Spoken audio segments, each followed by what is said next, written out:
हमारे देश में सत्ताधारी दल और विपक्ष के बीच कटुता इतनी बढ़ गई है कि छोटा से छोटा मुद्दा भी राजनीतिक बहस का विषय वस्तु बन जाता है और फिर इस बहस के दौरान राजनीतिक दल के नेताओं पर तरह तरह की फब्तियां कसे जाते हैं, अपमानजनक शब्द कहे जाते हैं और उसके बाद फिर उसके पत्नी, माँ और कई बार तो उनके उन पुरखों को भी अपमानजनक बातें सुननी पड़ती है जो अब इस दुनिया में नहीं रहे।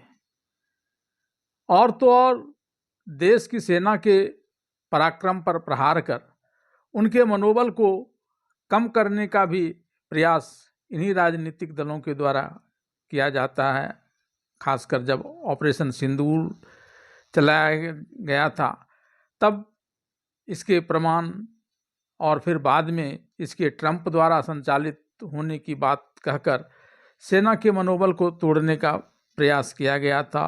और जब पूरी दुनिया ने इस बात को मान लिया कि भारत का ऑपरेशन सिंदूर बड़ा कामयाब रहा और पाकिस्तान की लाचारगी इससे जाहिर हो गई, तब अब एक बार फिर से कांग्रेस पार्टी के नेता और महाराष्ट्र के पूर्व मुख्यमंत्री, जिन्हें पीएमओ में भी रहने का एक लंबा अवसर मिला है, उन्होंने यह कहकर राजनीति गरमा दी है, सेना के पराक्रम पर शंका उठाया है, उनके मनोबल को तोड़ने का प्रयास किया है कि भारतीय सेना ऑपरेशन सिंदूर के दौरान पहले ही दिन हार गई थी और अब इस मुद्दे को लेकर फिर से सत्ता पक्ष और विपक्ष एक दूसरे पर शब्द प्रहार करने में जुटा हुआ है।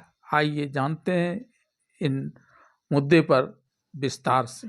पृथ्वीराज चौहान के बयान पर बीजेपी सांसद संबित पात्रा ने कहा कि महाराष्ट्र के पूर्व सीएम पृथ्वीराज चौहान ने एक बयान दिया कि जब ऑपरेशन सिंदूर हुआ तो भारत पहले ही दिन हार गया। ऑपरेशन सिंदूर के पहले दिन इंडियन एयरफोर्स को ग्राउंडेड कर दिया गया था और भारतीय फाइटर जेट्स को मार गिराया गया था। यह देशद्रोह वाला बयान है। पृथ्वीराज चौहान ने आज इसके लिए माफ़ी मांगने से भी इनकार कर दिया। उन्होंने कहा कि भारतीय सेना 1 किलोमीटर भी आगे नहीं बढ़ पाई तो हमारे पास ऐसी सेना क्यों है। बीजेपी सांसद संबित पात्रा ने कहा कि यह देशद्रोह से भरा बयान है, यह एक गद्दार का बयान है। कांग्रेस पृथ्वीराज चौहान के बयान के साथ खड़ी दिख रही है। वे एक इंटरनेशनल प्लेटफॉर्म पर यह साबित करना चाहते हैं कि भारत और भारतीय सेना को कैसे नीचे दिखाया जा सकता है। संबित पात्रा ने कहा कि जब संसद में शांति बिल 2025 पर चर्चा हो रही है तो पृथ्वीराज चौहान का भारतीय सेना और उसकी ताकत पर हमला पूरे भारत के मनोबल पर हमला है। वे विदेशी ताकतों के हाथों खेल रहे हैं। कांग्रेस भारत के साथ गद्दारी कर रही है। अगर कांग्रेस में हिम्मत है तो कम से कम सोनिया गांधी और प्रियंका गांधी वाड्रा जो अभी देश में हैं उन्हें आगे आकर उनके बयान के लिए माफ़ी मांगनी चाहिए। यह कहते हुए एक ऐसा बयान देना गलत है। महाराष्ट्र के पूर्व सीएम और कांग्रेस के सीनियर नेता पृथ्वीराज चौहान ने कहा था कि ऑपरेशन सिंदूर के पहले ही दिन हम पूरी तरह हार गए थे। 7 तारीख को आधे घंटे तक जो हवाई लड़ाई हुई उसमें हम पूरी तरह हार गए, चाहे लोग इसे माने या न माने। भारतीय विमानों को मार गिराया गया। एयरफोर्स पूरी तरह से ज़मीन पर थी और एक भी विमान नहीं उड़ा।